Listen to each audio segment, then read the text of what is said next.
ఏపీలో జూనియర్ డాక్టర్లు సమ్మెబాట పట్టారు. ఆసుపత్రుల్లో వసతులు, స్టైఫండ్ పెంపు వంటి అంశాలపై ఆందోళనలు చేస్తున్నారు.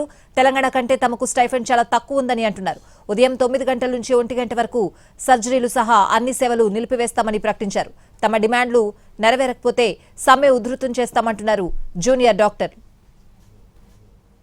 చెప్పండి, అంటే 15వ తారీఖు నుంచి ఎటువంటి పరిస్థితులు, అంటే ఇంత ఎమర్జెన్సీ సర్వీసెస్ కూడా ఆపాల్సినంత పరిస్థితి ఎందుకు? అంటే అంత ఊహాగానంగా ఎంతవరకు ఆపుతారు ఏంటి అనేది ఇప్పటి నుంచి చెప్పడం కాదు.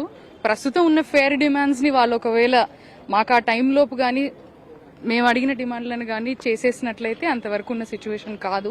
అందుకే ఇప్పుడు ఎటువంటి ఇబ్బంది పేషెంట్స్ కానీ ఎవరికి ఇబ్బంది రాకుండా ఉండేలాగానే ఓన్లీ ఓపీడీ సర్వీసెస్ కానీ నాన్ ఎమర్జెన్సీ సర్వీసెస్ మాత్రమే ఈరోజు ఆపేసి అది కూడా మధ్యాహ్నం వరకే చేయడం జరుగుతుంది.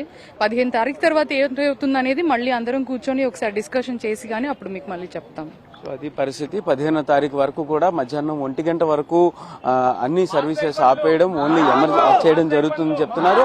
అయితే మొత్తానికి 15వ తారీఖు తర్వాత మాత్రం వీళ్ళ డిమాండ్లు నెరవేరకపోతే ఖచ్చితంగా సమ్మెను అయితే మాత్రం ఉధృతం చేస్తాము అని చెప్తున్నారు. కెమెరా పర్సన్ ఆర్కేతో Ram, NTV, Vijayawada, Siddhartha medical college నుంచి.